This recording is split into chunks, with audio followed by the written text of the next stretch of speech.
Space, the final frontier. Well, okay, not really. All right, take two.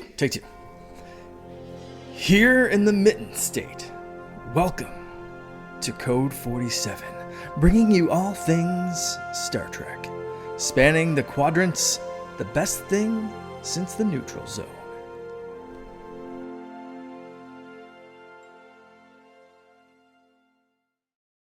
Hey, we're back with the Code 47 podcast on the Secret Friends Unite podcasting network. I am Charlie Carden, your humble servant, Trek Lord of West Michigan, joined as always by my pal, my number one here on the podcast anyway, Peter Stein. Peter, good morning. How are you? Good morning. Doing all right.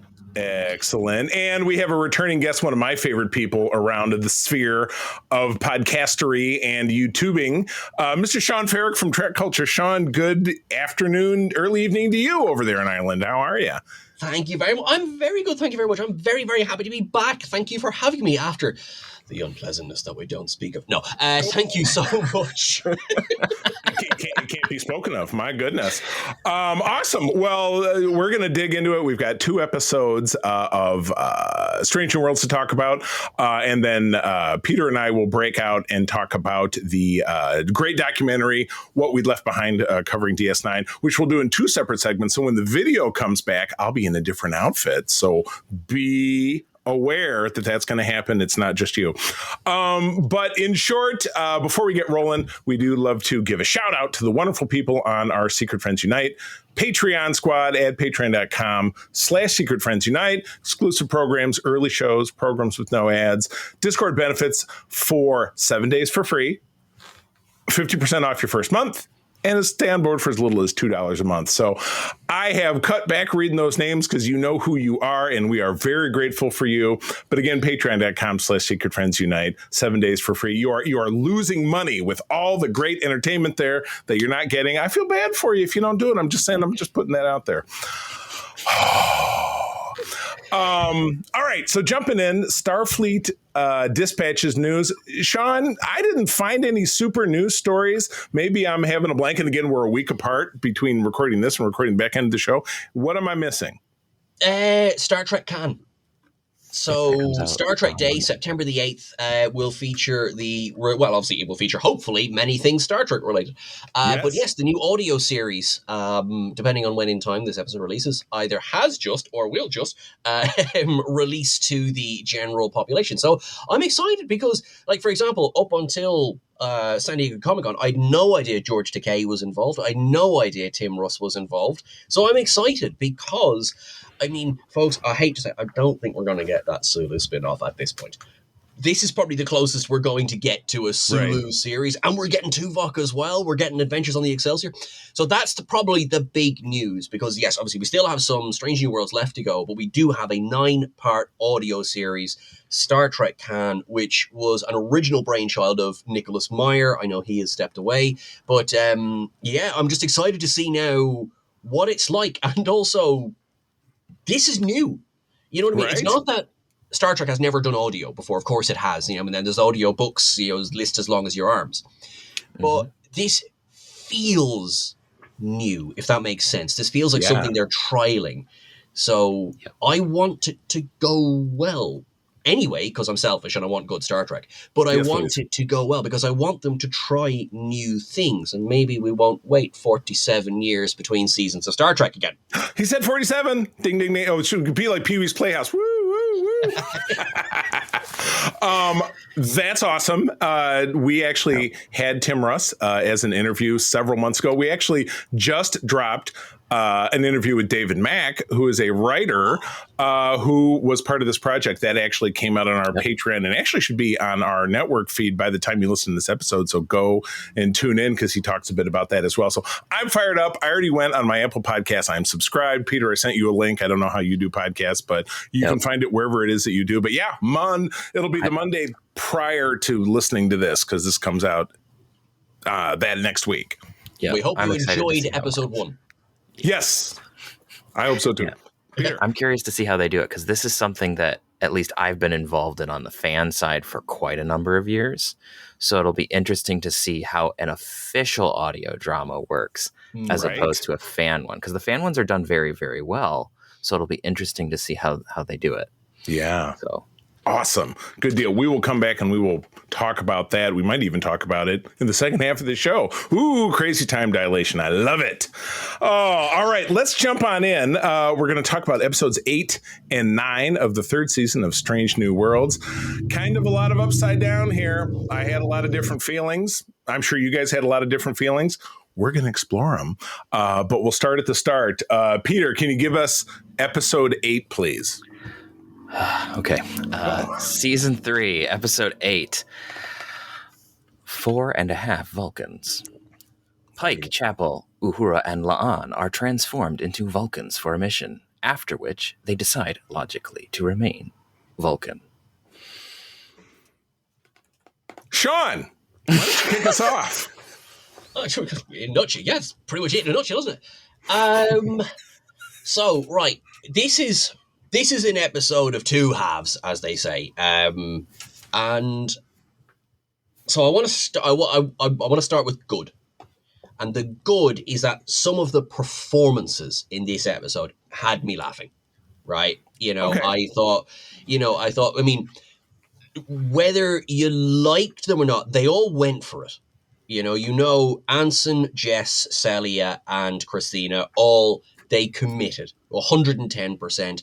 And that sounds, I do not want that to sound like false praise, because you're just like, they did their jobs, well done, Sean. I don't mean it that way. I mean, I get they were obviously having a ball on set, right? And that is infused in the episode. You can really feel that come through. There is definitely gags in there that had me laughing. I have oscillated on this episode. As anyone who's watched the What the Hell Just Happened and the Ups and Downs will see, they're like, yes. hang on, he's saying one thing in one video, so it's because I've also and again, I like the Patton Oswalt stuff.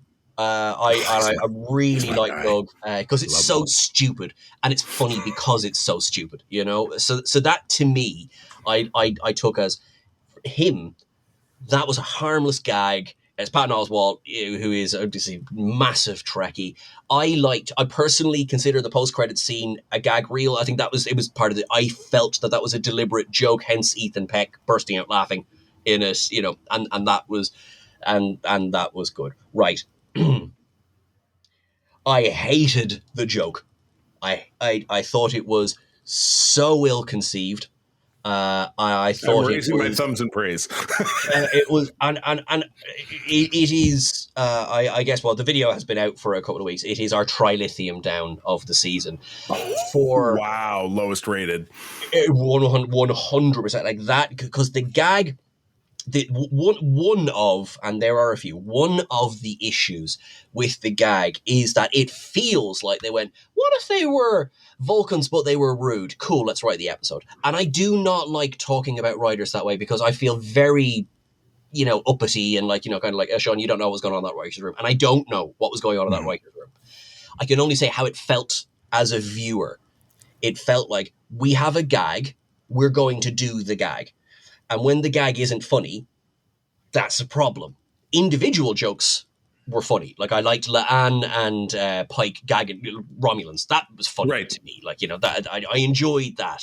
Things like that. You made a booby trap? Didn't want to make her angry? Yeah, that was funny. Like, stuff like that. Individual bits. I was like, I'm having a good time. I'm, because in my head I went, right, notepad. You're going to put that aside. You're going to have your feelings about that. But the problem then comes from, because there felt like very little consideration as to basically what they were saying about this is, the way the Vulcans, as they were presented, treat Spock. And there's a phrase, and I want to be very careful, because I'm also not going to say that I am 100% qualified and knowledgeable enough to really speak on the impact of this, but bioessentialism and the racism and the ism of the joke. And I wasn't in the writer's room, so I also want to say I'm not accusing any writers of nastiness. I'm really not. And I want to make that very, very clear as well. But when you have a week after the revelation that as a child Spock self-harmed to cut the human half out of him, a gag that relies entirely on you finding it funny that a Vulcan would find him less than because of his half-human state, that he is one half Vulcan, that this is treated as a farce. Yeah. That it was... Yeah. I didn't think about it that way, but you're right. Oh my God, I was so uncomfortable watching this. And then, you know, because we spoke on our podcast about, I am a cisgender white man. You know, I do not hide the fact that I am a cisgender white man, but also I have my lived experience. And then when you start to see how this has hurt people who have a very different lived experience than I do, for example, mixed race people, biracial people, who have spoken out, and there's been some really upsetting impact that this episode has had on people who have been told you are less than, you know, you are not as good as us because you are less than, which is another, you know, just one. And I'm not trying to just stay friends with everyone. I don't believe that there was intent in writing the script to make anybody feel bad. I think they said, we have a funny gag, let's go with this. But that, it's not funny, and it has too much of an impact, unfortunately, for us to not talk about it. I've actually gotten a bit of flack for being as critical of this episode as I am. And I understand, because I think generally you come to the ups and downs, for example, and we're going to have a laugh. You know, we're going to have, you know, we're going to, you know, we'll find an up for Spock's shoes. You know, like, this is the kind of thing that we do. And I love doing that. But what I always say, we come at it from an honest place. And when something does not deserve to be universally praised, we will not universally praise it. We actually review something. And I think maybe this is my fault, that sometimes we sort of present ourselves in such a way that maybe we're not seriously reviewing something, probably because I do give flippant ups sometimes, you know what I mean? Yeah. Likewise, sure. I give flippant downs sometimes. So I understand maybe if we have created confusion on that, but I felt the double whammy of what is Starfleet, followed by 4.5 Vulcans. It was a bad run for Strange New Worlds' third season. And yeah, it's kind of like, and I know, I kind of, because there's a lot of people out there who found it absolutely hilarious. It's their favorite episode of the season, and they love the gags. And I don't want to tell them, no, you're wrong. That's not what I'm doing here, and I have no right to do that, and I can't, and I won't. For me, seeing how people have been hurt by this episode is, I think, one of the most upsetting things from Trek of the last few years. To the point that I won't name them, one of the writers of the show actually addressed it. Wow. And I don't want to, but it was like, you know, as in that impact, I think, was so universal. I feel universally felt, maybe not the same feeling, but I feel it was universally felt. Can you tell I have strong feelings about this one, by the way, just in case that was in any way unclear? I love it. And I love it. And I appreciate it. I didn't have anything great to say either. And you really saw, I mean, I had little bits and pieces and things that I enjoyed. And I love seeing Patton, because I worship at the altar of Patton Oswalt. I always have. I could recite to you his most famous comic routines, because I've listened to him 100 times, but that does not, you know, it's more like a YouTube sketch, like, oh, here's Patton as a Vulcan, or here, it could be, you know, something a little bit here, a little bit there, but I 100% did not think about it in the way that you're describing, and that for me drives my rating of this down, and it was already pretty low.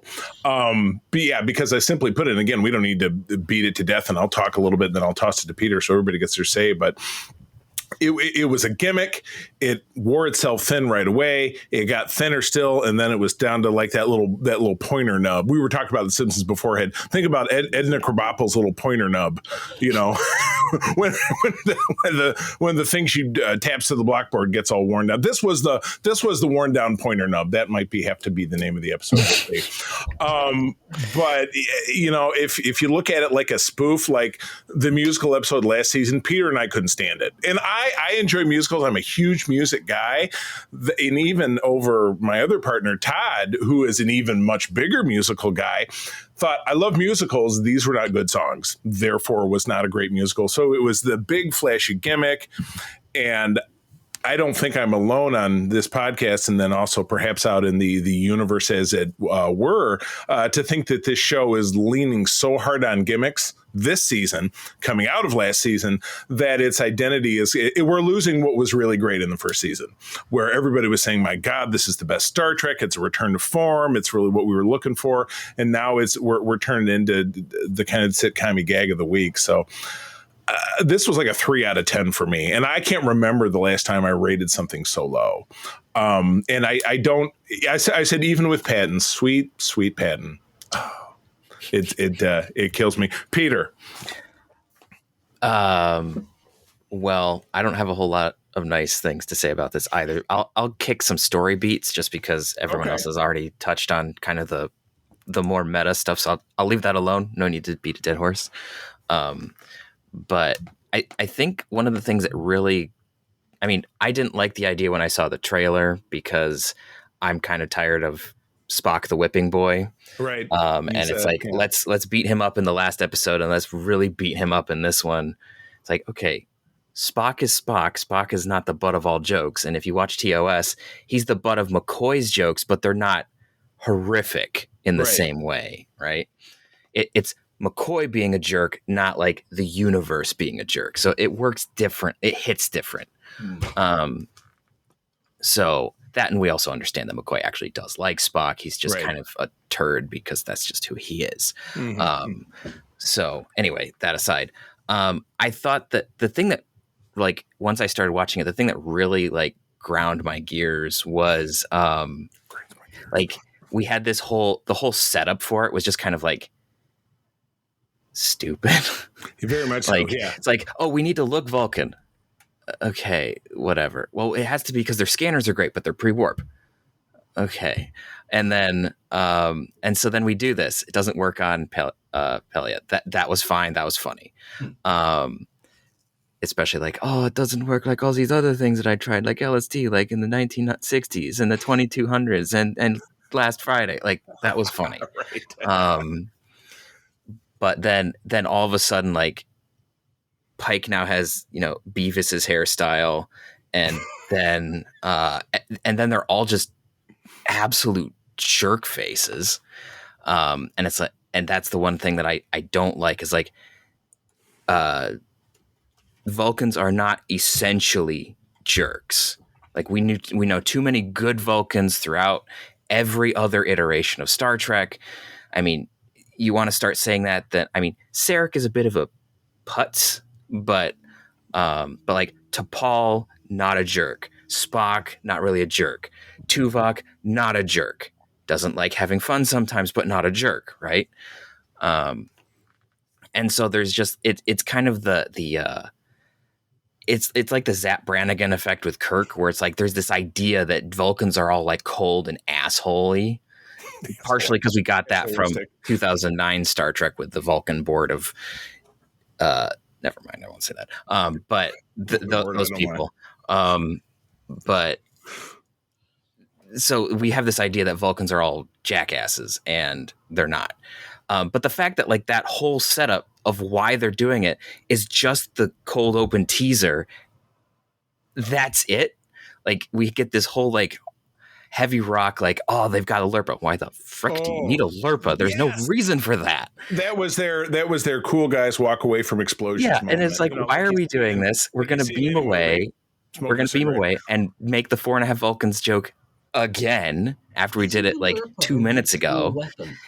Yeah. And then you beam away. It's like, oh, it's going to take a while for them to do it. okay, an episode where they're Vulcans and they're shenanigans, they're trying to figure out stuff. Okay, fine, whatever. We're done. We're beaming up. What the hell? Now everything has to happen on the Enterprise, and it's like there's no good reason for it. And now they're just assholes the whole time, and still wearing the big outfits too, and still wearing the Vulcan costumes. It's like, at least if you're going to remain a Vulcan, you're still Starfleet. Switch back to your uniform, right? So there's just, and then they brought Kirk on for just for like him and Scotty to have just a bit of a, hey, look, La'an's being, I don't know what she's doing. Oh, she's a Romulan. Oh, but she's being weird, and so Scotty zaps her. Okay, I mean, Scotty zapping her was fun, but why would you not report her? Right, exactly. Right. It's like, oh well, she's mean. I'm sorry, Scotty. You're a big boy. You can do something about that. You have a communicator. Right. Or, I don't know, there's a wall button. You can call for security. It's like La'an's one person. Right. Ensign Ricky with a phaser on high stun from halfway across the corridor can still take her out. Oh, the Ensign Ricky. Oh, I love it. I love Ensign Ricky. That is a Family Guy reference for anybody listening, which was discussed a very long time ago when we talked about Family Guy and the Facts Geek Life on our Patreon. So yeah, there's just too much in the, like, there's some interesting story things that they tried to do, like getting I can't remember her name for some reason, but Pike's girlfriend, Captain Patel. Yeah. That whole interaction and like the whole shtick was the Vulcan trying to push her so that she would stand up for herself. That was interesting in retrospect, but in the moment it sucked. Yeah. You know, I totally agree, because I have to say, in hindsight, because also the English, the episode is improperly titled. It's 7 Vulcans, because you've got Vice Admiral Masog, you've got Doug, you've got Spock, and then you've got, you know, the 4 that we're calling Vulcan. And yeah, once you start, because he says something over dinner, she never did know when to read a room. And I'm just like, that's beyond Vulcan. That's being a prick. Exactly. And it feels like it's one of those things that the thing that really bothered me was like, even though they're Vulcan, like some of their expressions would change, but their entire person wouldn't change. Personality may be altered, but the essence of Pike should still be Pike. And he didn't feel like Pike. And why? The same with everybody. Why was his delivery as a Vulcan? He was yelling all the time. Is that an inherent Vulcan trait? He was like, bah, bah, bah, bah, like everything he seemed to say was screaming. I didn't. Again, it's the ZappBranniganization of the understanding of how Star Trek things work. Right. That's a great description. Funny enough, I hadn't heard it put quite like that before. It's a great way of putting it. Because you go back and you know this. Like, if you go back and watch the original series, Shatner doesn't do the Shatnerisms that he is accused of doing in every. I mean, there are episodes, sure. Right. Yeah, every once in a while. They didn't lick it off a stone. But it's not like he's rolling around the floor the whole time and, God, finish us. Like, that's SNL sending up his performance. And you're absolutely so right. So we have sort of in our heads gone, I love it, ZappBranniganization, that's really good, of Shatner. And likewise, you're seemingly, although I think there's been enough pushback that that's not going to happen with Vulcans. Well, I might be wrong, but there is this idea that Vulcans are so cold and detached. And the one thing, you must hear this all the time, is like, well, Vulcans don't feel emotions. Yes, they do. They do. They feel it more strongly, and that is what. Which they kind of hinted at this episode, which I thought was a nice touch, but they didn't live it. They just mentioned it. Yeah, like. Feelings, because my colleague Chris had a really good question. Says, would it not have dialed up certain aspects? I think something you were touching on there. Would it not have dialed up certain aspects of their personality? So, which again, not to go back over it, is megalomania genetic? Is it because of La'an's augmented, DNA? Someone asked, was she an augment? No, she is a descendant of. Right. But is it because of DNA coding that, I can never pronounce this word. Megalomaniacal tendencies are in the blood, which comes back to this bioessentialism thing that, you're just born that way. Right. And I think, because I'm desperately trying to find nice things to say, I did like Jess Bush's chat. I kind of liked that arc. I thought that was a Right. funny joke. Right. That her scientific interest was the one that got dialed up. Yeah, You know, and that kind of made sense because that was one part of her that was already there, yes, and then got overemphasized. Whereas like Uhura, insecurity maybe, but I don't know. yeah, that was, and And then Pike was just general douchery. It wasn't anything Right. in particular. yeah, unfortunately, I mean, Ugh. again, you don't want. I want to be. I do want to be nice, and I'm going to be. It didn't. Nothing from Pike's arc worked for me in this episode, Right. and it's like I mean, I had the same reaction as you when the clip came out last year. I remember. I think there's a news video in which I say, "I hope this is not what we all think it is, which is this is the episode." And that's what it was. That's what it was. Oh my gosh. My My goodness. because I know we have to move on. My concern is that season 4 is filmed before the reactions to season 3 have come out. Yeah. That is a concern. Agreed. Because particularly this and the previous episode. Yeah. this in the previous episode, and I stress. I am not against them trying new things. I am, good Lord, I am not against them trying new things. You have to do something new to survive in an ongoing franchise. I will always like whether it's reboots, new stories, side stories. Always, I am so on board. So, as much as the gimmicks are, I don't think they're being balanced very well. And my concern then is that if season 4 was in the can before, or at least filmed before, which is possibly what in the can means, sorry, before they started to see some of the reactions, because I know I'm all over the place here, but I'm reminded of an interview recently that Jonathan Frakes gave, when he said he was really surprised by the reactions to A Space Adventure Hour, that people didn't find it as funny as they found it making it. Yep. And if that's the case, I suspect we're going to see more in season 4. We know there's going to be a transporter accident that will result in Puppet Pike. Right. Possibly, I mean, for all we know, the whole ship turns into puppets. I don't know at this stage.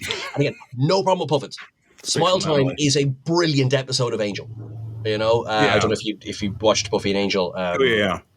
Right. So you know, Smile Time, and it worked, and you're kind of like, how is this going to work? And it did, and it was really funny, and it really landed well. So they might deliver a brilliant episode, but they've once again, the clip they've released for the upcoming season, hey, look at this funny thing we've done. Yep. Yeah. Without context. Yeah. Scary stuff. Rant over. Oh, all right. Let's To move put it along. as a volcanism. Yeah. Concerning. Let's talk about an episode I enjoyed. I'll go right off the bat and saying that I liked it. Episode 9 is Terrarium, which reminds me of the Spock Terrarium, which is just a little Spock with the glass over him from earlier in the season. Oh, Spock Terrarium. On a shuttle mission, Ortegas is pulled through a wormhole and crashes on the barren moon, orbiting a gas giant. Happens all the time. She finds a Gorn pilot also stranded there, despite her mistrust of the Gorn, despite her past traumatic experience. You know, the whole how the hell did she survive by being gutted? But, you know, whatever. The I Gorn lost protects- 5 liters of blood. Yeah. You don't have 5 liters of blood. How did you That's lose my more point. than Yeah. half? The Gorn protects her from the moon's dangers and feeds her, or Ortegas eventually befriends her and discovers that they are not at all dissimilar. Sean. I loved it. Me too. I loved this episode. I thought it was so good. It's actually, you know, because yeah, of course we've seen this setup before, but that's Star Trek does this really, really well. This is something that Star Trek in particular does really well. Yet we've seen, obviously, we're Arena, but you know, the Enemy, Darmok, Dawn, and you know, even other kind of tangential versions, Waltz, you know, Dukat and Cisco on that planet. Right. They do two-handers of getting to know your quote-unquote enemy better. They do that really, really well. Even Voyager Initiations, you've got Chakotay and the young Kazon. Yeah. Like this is something. So I've no issue because I was watching, go like, you know, okay, we're doing this, and that was fine. Like there was no like, you know, oh no. So plus, I mean, but we got more Tegas. Yes. That's what we've been wanting for so long. And Melissa Navia. And not just grouchy Brilliant. Ortegas, like Ortega's Right. doing actual character development. Right. That's what I love, particularly coming off of what we were just talking about. It was great to see that evolution. And yeah, you're right. It's been, I mean, Sean, you just listed the long string of Stranded on a Planet. To me, it immediately brings out the my as a child seeing the 1985 Dennis Quaid, Louis Gossett Jr. movie Enemy Mine, which was a great exploration of that. Peter, if you've not seen it, I'd highly recommend it. TNG's The Enemy, which I watched immediately after watching this because it made me think of that. It's a time-honored trope, which doesn't mean that you can't take a different take at it, you know. And when, you know, even in those, when you don't have they find a way to communicate by like, oh, I can my universal translator works so we can talk to each other and we can spar with words like they did in the TNG episode. But in this one, they only get to the, you know, one beep is yes and two beep is no. Yeah. Like Captain Pike ends up like by her, you know, taking a tricorder and putting some gum on it and a paper clip and, you know, pushing an envelope in there and MacGyvering up this tricorder to. I was waiting for that verb. Yeah, to basically get the agree disagree, which I thought was terrific. But anyway, that was just my interjection. But they still found a way to actually make it work and to give us what obviously all three of us wanted here, which was to see more of Ortegas growing, dealing with her trauma of being eviscerated by a Gorn. And the end of it, I didn't see the end of it coming. I didn't see it end up being that kind of tie-in. So I have mixed feelings about that. Okay, tell me about your mixed feelings about that. Go for it. So I will just preface this as I thoroughly enjoyed this episode, so take that in context. I liked how it worked. I liked pretty much everything about it. I just didn't like the last 5 minutes. Yeah. The reason for that was one, you could have done this without the Metrons because Agreed. That just makes it lessens the impact of the thing that Kirk does, in the sense that, oh, this is an ongoing experiment. This wasn't something that they decided to do. It's this is trial number 2. So Kirk's not the first choice, which, I mean, yes, Kirk isn't the most important person in the universe. I know that. Don't come at me. But, but it kind of lessens that. And then it changes the context for that conflict.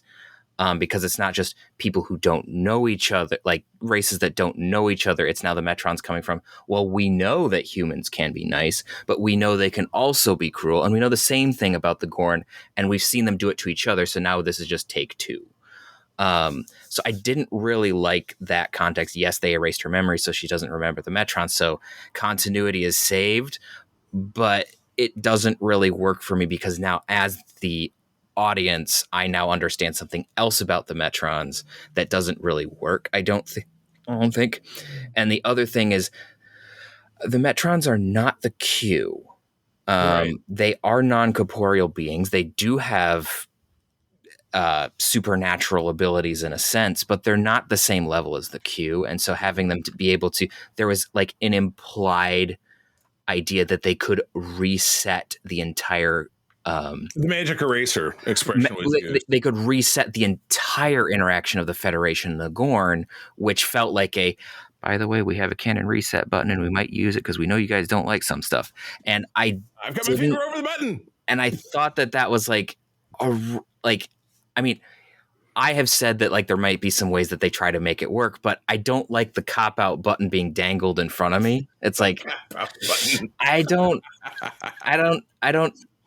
just if you're gonna hit the cop out button, just hit it and move on. Don't tell me you're going to. Yeah, right. Oh my gosh. So, but outside of that, I liked everything else. I liked Ortegas having to Martian the shit out of her shuttle to get water. Like I half expected them to do the blow up joke. They didn't, because I would have thought that funny, you know. I forgot that there was oxygen in the room.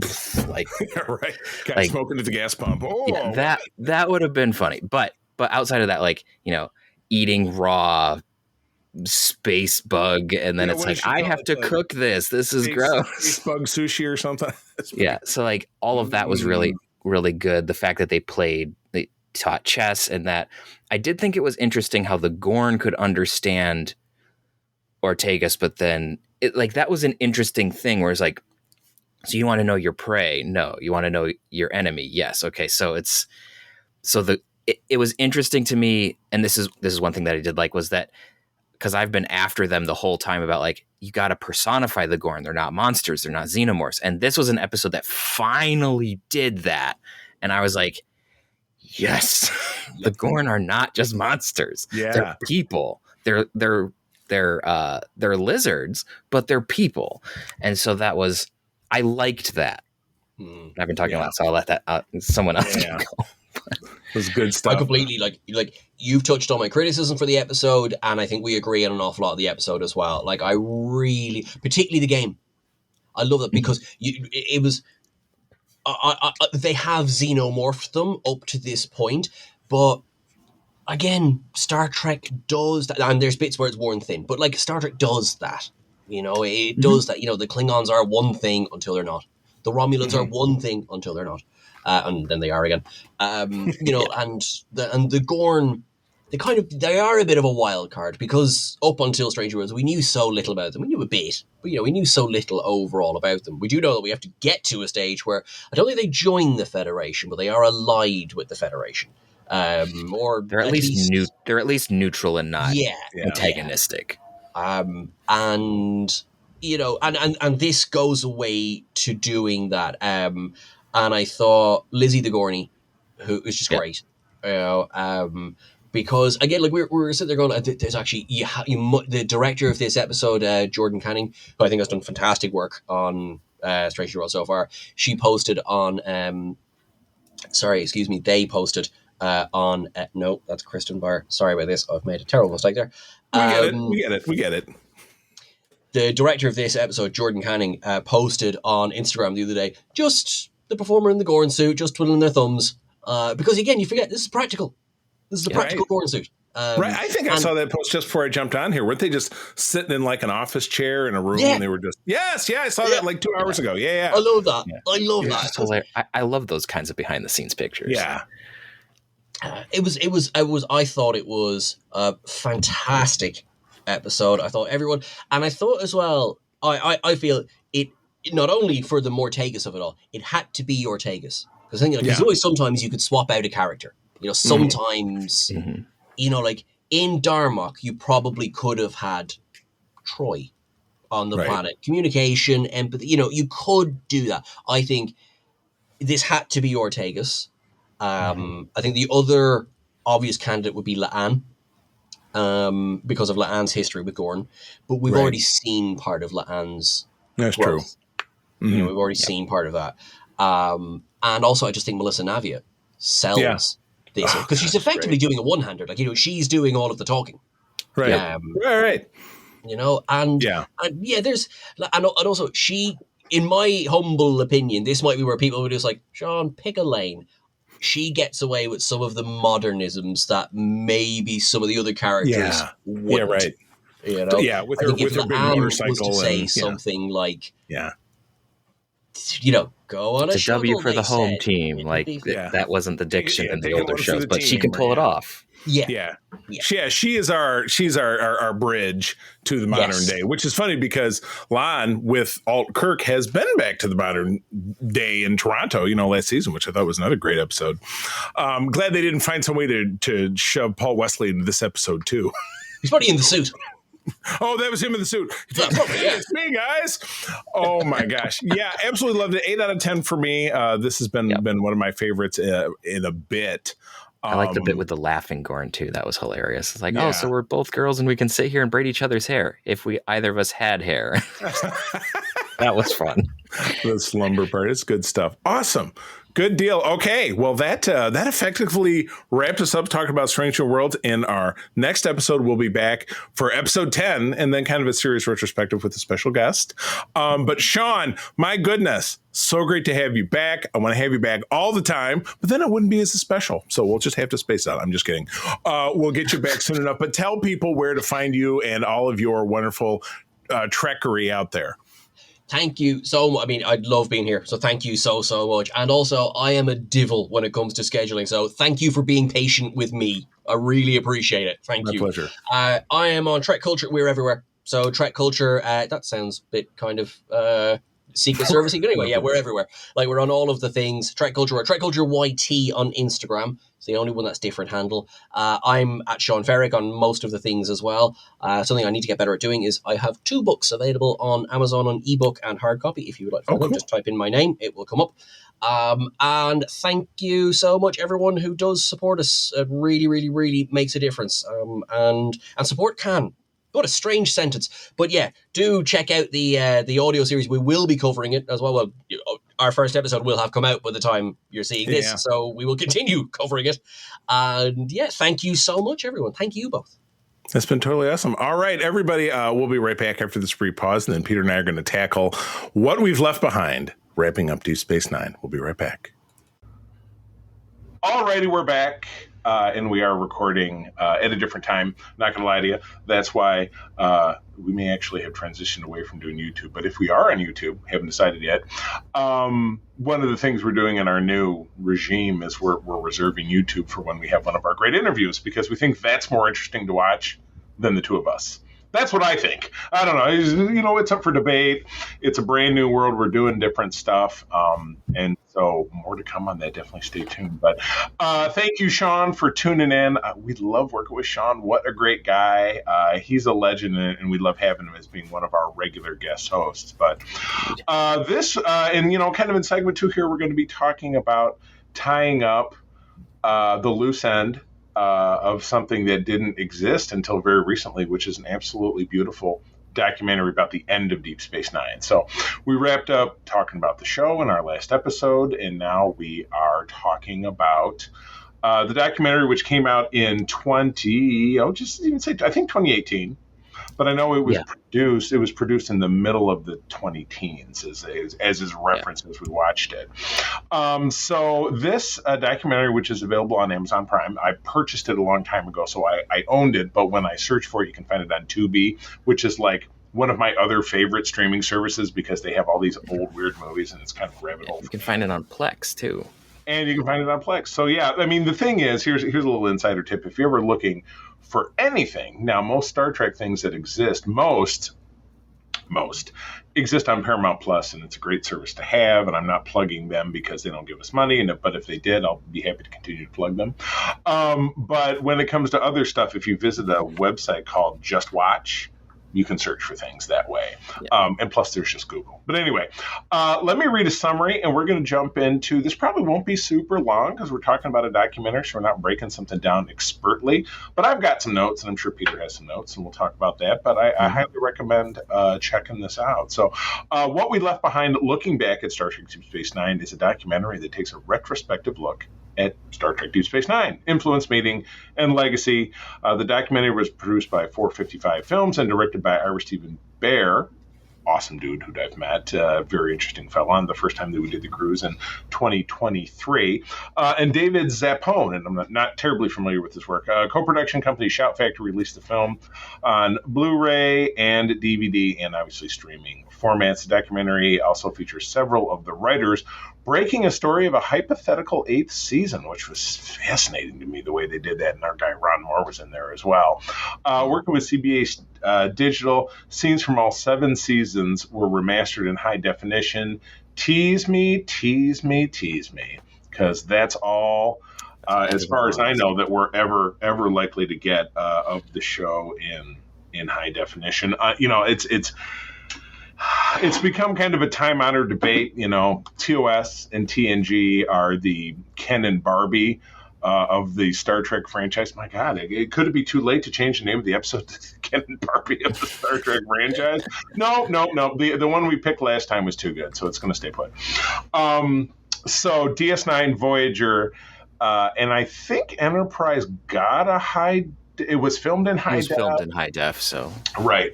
So the thing is, it was so enormously expensive for the conversion of TOS, plus the fact that, optical's been redone and stuff. So that happened in 2006 with that show. I know I'm kind of getting on a tangent here. And with TNG that it was more... and they were able to, I lost my train of thought. They were able to then turn around and sell those in physical media, which was something that was viable in the early 20 teens, which now it is absolutely not. So that's why we're probably likely Well, not cycling back, so you never know. Oh God, I sure would hope so. That would be absolutely incredible. So, I mean, so anyway, we let's spent the money to do the super duper remaster of motion picture. So right. That's one movie. It's not No. 176 episodes. no, but the times two. undertaking for that was massive. Going back to Absolutely. the original plates and all that.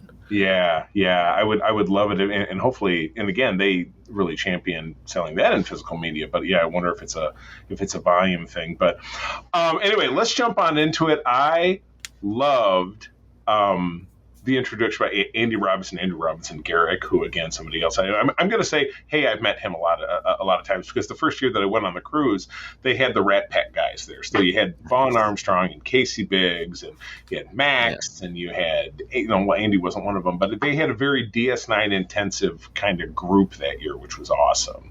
But Andy coming in and introducing this stuff, and he said, I know you all came for the HD footage, so I'll give you a little bit, but then he paused it and he went on this long diatribe. That I really liked. And then hilariously, he comes back later and threatens to it's like, Iris, show them the footage. How do you know we're at that point? I know things. Don't kill Nog. I thought Max's bit was a little too corny for me. I don't know. Maybe that's me just being a grump. But did you find it was corny, but yeah, Ron is kind of corny, so it's like yeah, absolutely right. But Ira, interesting guy. I remember April and I caught him up deck. He walked every morning, so we caught him walking around the little track that goes around the top there. And so I got to chat with him for a little bit, and he does have that purple dyed goatee. He's a unique dude, and.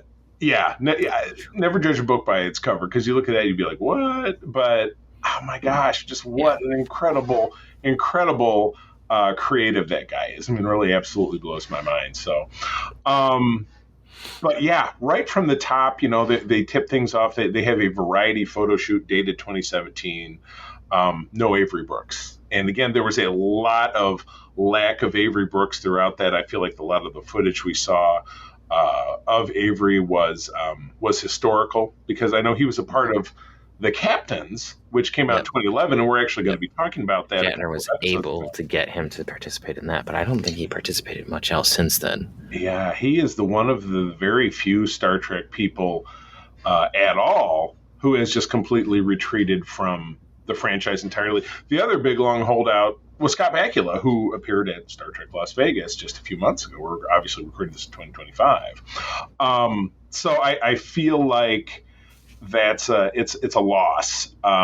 But he's an actor. It's a job, and it's funny. I noticed. Speaking of that, I noticed what we teased in talking about before of the hypothetical writers room that came together. The principal. So it was Ira. It was Ron Moore, our hero, Renee Echevarria, Robert Hewlett-Wolf, and a couple of other guys. When they were talking and trying to recant some details, they started to kind of falter on it. And it really gets you to stop to think that this is a job for these guys. And these guys have then turned around and done other jobs in what's now been 25 years almost since the show's been off the air. And it totally makes sense. To some of them, it's a passion. And to some of them, it's a job that they were in and then they moved on. And there's only so much room in your brain for details. So I found that pretty fascinating. But anyway, I've been doing all the talking. Peter, jump in. As the ball got rolling, what were some of your thoughts? I thought it was interesting how a through line through the whole documentary was that Deep Space Nine was the redheaded stepchild of Star Trek. Yes. Which was, you can kind of tell when this was filmed, because there was still a lot of we don't really get we don't really get the attention that we deserve. And it seems to me like that's kind of changed in recent times. And I don't know if that's just because of not a better way to put this. If it's because of new Trek, and so then everyone's like, oh wait, I'm gonna go look at the old stuff and re-examine it, and they're like, oh wait, this is actually really good. Right. So So maybe there's that, but there's definitely been a increase in the appreciation of Deep Space Nine for its serialized storytelling, for its tackling of more complex character stories and arcs and things like that, where you have like, you start at the beginning with Nog, and he's like a rambunctious little shit, and then later he's like competent Starfleet officers. You have like character growth, and there's a lot of things that happen in Deep Space Nine that some of the newer shows try to do, but Deep Space Nine really, really did well. Right. And so I think that. So it's interesting to have during the documentary them talk about that. In hindsight, Right. It's like I don't know, I don't know if that holds as much as it did back in 2017. Right. So. Yeah. No. Yeah. Absolutely correct. So, Avery. While Avery didn't appear a lot, there were certainly people talking about him, and so I did love a montage of all of actors and people saying it's like you're talking to a jazz musician, because he's like bippity bop and boppity bip. Like they make it sound like that's really who he was, I thought that was fascinating. If you see the captains, like, it definitely comes across really well. He definitely, because the way he just reaches out and he's talking about this thing and he's talking about that thing, that's just that's his authentic self, and you can really appreciate that. I liked the cast. And this was before Aaron Eisenberg was a part of this, and he passed not that long after this, so that was bittersweet to see him. But all of them reading the handwritten and or typed up letters that had come in from people reacting to the show, probably within the first year or so, boldly sitting where no one has sat before in the station spins, and just all the nastiness. And it's crazy to me that people just couldn't see the forest from the trees back then, of what the show has become. But in fairness, there's no doubt that the show took 2 seasons to really get off the ground, where you had very occasional peaks of brilliance, like Duet, which was a season 1 episode, which we talked to Nana Visitor about on this very network several weeks ago on our Spotlight segment, which was absolutely incredible. But almost everything else in season 1 is really pretty generic and just does not stand out. I did love how they trolled you all the way at the end of like, here's the best moment, and it's Alan Moraine. Move along home.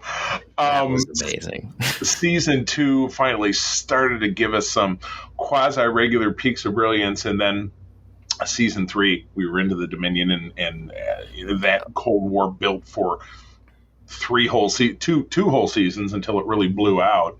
No, 3, 4, and 5, it was a Cold War, and it was open war in 6 and 7. So I loved seeing great actress Cicely Adams auditioning or reading for Moogie in regular clothing but wearing the teeth.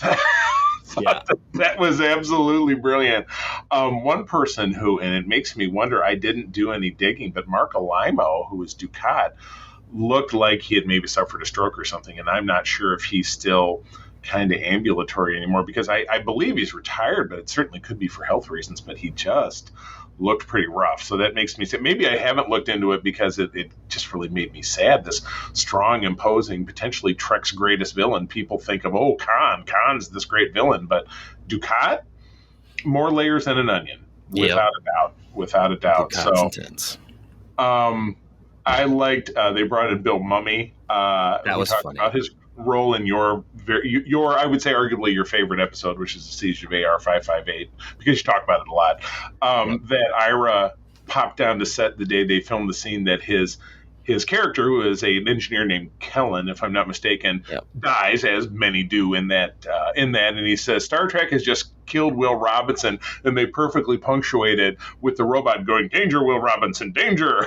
Yeah, that was really funny. And they also like timed it where they had like they had a fan letter that was comparing it to Babylon 5, and then they did that segment, which was just even more hilarious. Right. Yeah. And this, and I know you and I are planning to talk about Babylon 5 at some juncture here on our Patreon segment, The Facts Geek Life.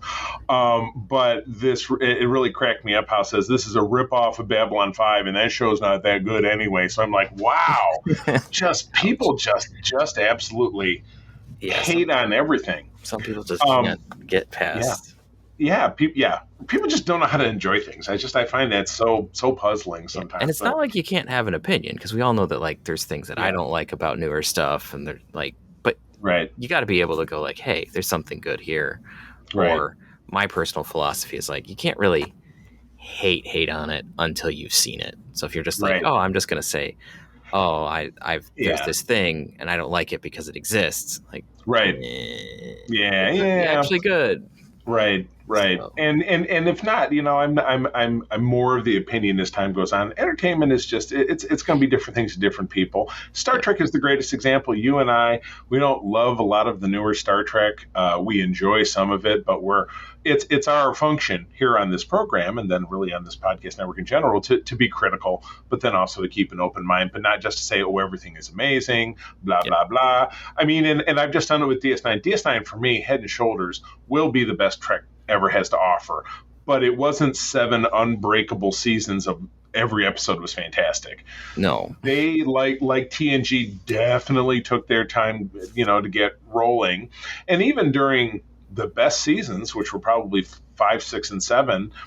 I think 7 being the exception, because I've gone on record while we were talking about it, is that I feel like they did miss a click. But even in 6 and 7, they had, this was a filler episode, and blah, blah, blah. And we got to stick in something here and there just to kind of kill time, because we got 26 episodes to fill. God, this hypothetical season 8, and again, it was these guys sitting in this one writer room that was covered. It had a TV and it was all whiteboard, so they were breaking this episode. It was incredible. So had it been possible, and they were pitching it in a way to be like, well, this is something that it's a legacy season. It's coming back. Time has passed. Everybody's older, blah, blah. But this thickening plot, it's terrible to me that we're not ever really going to see this. So Bajoran Army, Kira looking like she might be the villain. Nog gets killed because of potentially of a cover up. So it's like all these things that, in the end, it's all, even if it became a book or became a comic or whatever, it's just never going to be. It'd be interesting if it was a comic, like at least there's something. Right. But in all the years since they've released this, because like I said, this release was in 2018, so we're now coming up on a decade since this came out. Yeah, there's definitely one story point that I didn't really like. Kira being involved with like an army and blah, blah, blah, and having there's some reconciliation happening between them and the Jem'Hadar. Like that was interesting because, Odo's there and what have you. But the thing that I didn't really like, and I've been on record of not liking when people do this, like because they did it in Picard and some other things. I don't really like when you take a character who is a certain way, and then you take and let's like, okay, let's just turn them on their head, and now they're dark. Where there's this idea that Julian Bashir was going to be in charge of Section 31, had this plan to take out the Bajoran prophets for some reason, to dismantle the Bajoran religion. And I was like, that's a little... That's like one story beat that I was like, I don't really like that. Yeah, it's funny because I talk about my enjoyment of the Fox show 24, and they would frequently do that because like they had one character who in the first couple seasons was part of the good guy corral of secret agents that worked in this organization. Then he was apparently dead, and then he came back, and he spent most of the season trying to figure out, is he good, is he bad, is he in deep cover? And then the end of it, he's back working for the bad guys, but his motivation is to avenge the death of his wife, and so it's just like it just becomes very onions. But it was just a weird situation because now you have the man who worked single-heartedly to dismantle this organization, right? Being is now in charge of it, and now he's lying 2 miles to his face who helped him dismantle it. Right. He's not telling Kira, and he's not telling Ezri, who he's married to, who is who's involved in the investigation of what's going on. So I just found that a little. It was like it's an interesting concept, but I found it a bridge too far. Yeah. Just because it was Bashir. Yeah. Like the idea that, Section 31 is going to try to dismantle things because they're assholes. Okay. I mean, fine. Right. They're assholes. But that's really what they were all about. yeah, it is an interesting exactly. choice of what they were doing and why. Because like Deep Space Nine, and they talked about it a little bit. Deep Space Nine was never afraid to show some of the darker underbelly of the Federation. Like there's like, just because the Federation is a utopia and all of that doesn't mean that like bad things, like there can't still be bad people involved, because double face sort of thing. They get in charge of stuff that they shouldn't be. But it was just an interesting thing where it's like, okay, and now the show that like was the main one that showed that it had somewhat of a positive outlook on the Bajoran religion, and now it's like, okay, so now our thing is Kira's potentially a bad guy and Starfleet's trying to take out the Prophets. Like, interesting choice. I don't know if that's if that's like, because they talked also about like the viewpoints of how Kira was a terrorist and how that probably would have completely changed had this show came out in the 2000s, because obviously 9/11. Right. Yeah. They did have a chunk where they were talking about that. So, but so I don't know if that's just that influence, and so there's just a general more negative viewpoint toward the Bajoran religion because of that. But it was just an interesting plot thing that was being developed. Like I like pretty much everything else, but it was just that the thing surrounding Section 31 and Bashir particularly was just a little weird to me. And again, it probably developed from a part that this was one day of breaking a story. There was no draft. There was no revision on that draft. So it's also like they would go home and they would think about it and they come back and maybe they would scratch that or change it. Right. It's not like this would be the only thing that stuck around, because we've seen like if you read, or like when we talk to people who helped write episodes, like they get drastically altered from like pitch to when they actually get filmed. Right. Yeah. Well, exactly. And like it's only a paper moon. Here's our thing about being in a holodeck, and like and now it's about Nog. Well, that's not even close to our original story. Well, figure it out. Yeah. That's your job. Yeah, Ron Moore. I don't know, man. That's your job. Yeah. The last thoughts I had is I did love Terry Farrell coming in and saying she was dubbed Action Barbie at one point, which I thought was funny. And again, I'm saying it again. I've met Terry. She is delightful. She's great. She really But is. Listening to her big goodbye and about how she ended up leaving the show and all of the controversy surrounded by that, we're not going to get into that because, again, it's all hearsay. And even Michael Dorn has a great line about that. So I don't want to dissect that because that's not really what we want to focus on. It was a moment in time. And it was bad, but Terry is still part of the community. Nicole DeBoer, who is also wonderful in person, I thought added real value to the Dax overall character just in her one season, and I think it's really illustrative within this. So, all right. So my final thoughts, and then Peter, you feel free to do yours. Is that I rated this. This was a 9 out of 10 for me. And again, when we hold it up against the fact that there isn't a TNG doco that's like this. And, the Voyager doco, we're very hopeful that we're going to get a chance. There was a 25th anniversary on like the Blu-ray release or something with TNG that might be somewhere. But I mean, I know you and I, we tried to, we started and then we stopped and went back because I thought there was one on the 7th season disc, but it was just really about the 7th season, so we didn't end up doing it. So we watched and talked about on this show the For the Journey super glossy promo piece that was just really not very good at all. So you really can't compare apples to apples.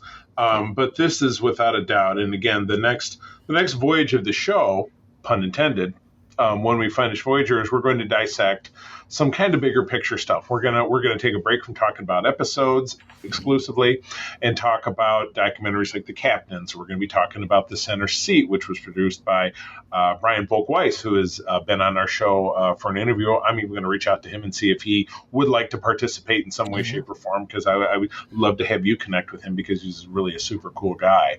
But I thought this was this touched a lot of quadrants, no pun intended. that I think about really made the show special. And I would, for anybody who has enjoyed this show, or even potentially if you've touched it and not revisited it, maybe you've not watched it at all. Of course, we danced around a lot of spoilery stuff, but we are talking about a show that's been off the air for over 25 years. This one, I highly recommend. Plug it in. You can find it on Prime. You can find it on Tubi. Tubi is free with commercials, but you know what? The thing about commercials here, let me go on a little micro rant. People who bitch about commercials on streaming, tell me you're not looking at your phone anyway, or running off to go to the bathroom, or you just hit mute on your remote. I mean, who cares? When you grew up in the 90s, it was like, oh, look, commercial. I can go refill my water, or exactly. Who cares about commercials? Because at the end of the day, the bill always comes due. Somebody's got to pay the rent. So that's how they're able to give you a free program to watch. Same thing. So, so I absolutely love this. Highly recommend it. That's my 2 cents. Peter, how about you? What's your wrap up on the doco? I thought that the documentary was really, really cool. We got so many different cast members coming in and giving like their 2 cents. Hilariously, we learned in like the end credits that there's so much that was left on the cutting room floor, like talking directly about In the Pale Moonlight or Trials and Tribulations and stuff. Because I've seen some of the behind the scenes for Trials and Tribulations, and that was a really cool just feat of filmmaking engineering to make that happen. Right, in 1996. Right. It's just, I mean, nowadays you're like, oh, it's not that big of a deal. It's like, you have to remember the technology they were dealing with. Right. All the sets they built and the new models they built and everything. Yeah, it was nuts. It's so cool. But like all of the stuff that they talked about, like having people talk about their characters to an extent, the little, anecdotes of, goofy things that happen, like Renee ripping the Odo mask off and chucking it at Ira, like all the little goofy things that, so you could really feel the family thing that was going on, and they were also like aware of the jokes, like, when they're like, and here's all the extra, talent that we had, and here's Jeffrey Combs, like, like, so you could definitely feel the love for the show throughout this whole thing, and they really showed that, and they showed that they really loved it. They showed that the fans do also really care for it. And I thought it was a really, really beautiful kind of retrospective on the show. Would I have wanted to see more? Absolutely, because it's a really interesting thing. But for what we got, and I mean, a lot of the stuff is also bonus features that you can find on the discs, the stuff that they left out. But out of this, I think I would agree that it's probably like a 9 out of 10. It's just it's a really solid documentary. It's not colored by too much. Like, it's just trying to tell what happened and how they feel about it. So there's a couple moments where it's just like, okay, we don't need to toot our own horn too much. Yeah, right.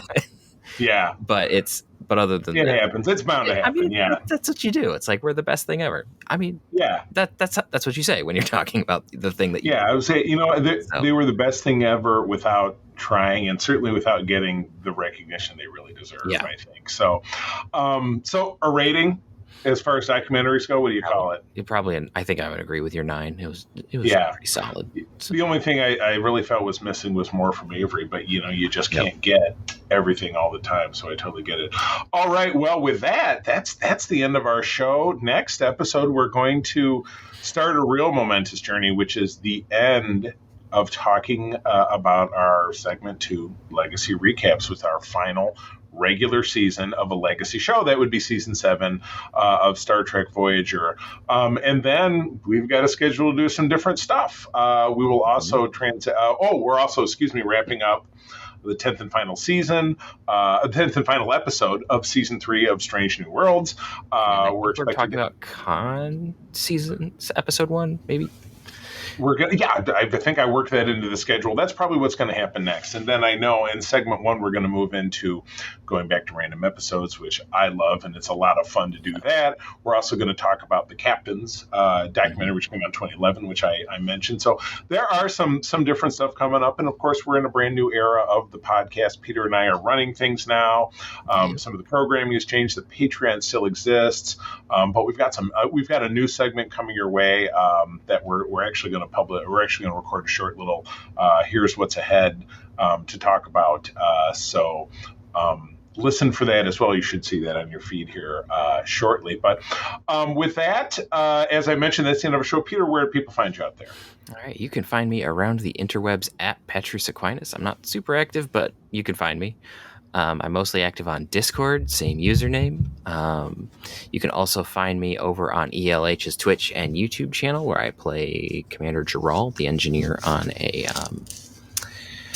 I can't remember, a coaxial warp drive ship. I knew that. It's on the tip of my tongue. Yeah, and then you can also find me behind the scenes on Starship Excelsior.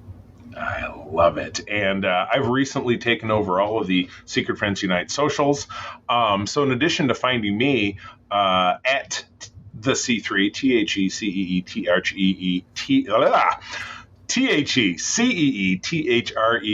you can find me there at Instagram, Threads, and Blue Sky, but you'll also find Secret Friends Unite. Just type it in because I know those vary. And we're actually venturing into doing Secret Friends Unite on TikTok.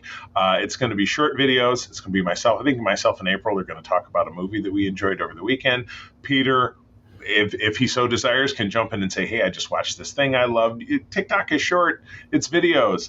And so I'm looking forward to getting into that. So we've got a lot of new stuff happening here. But as Peter mentioned, our Secret Friends Unite Discord is the greatest place out there to have fun, safe conversations about pop culture, Star Wars, Star Trek comics, etc.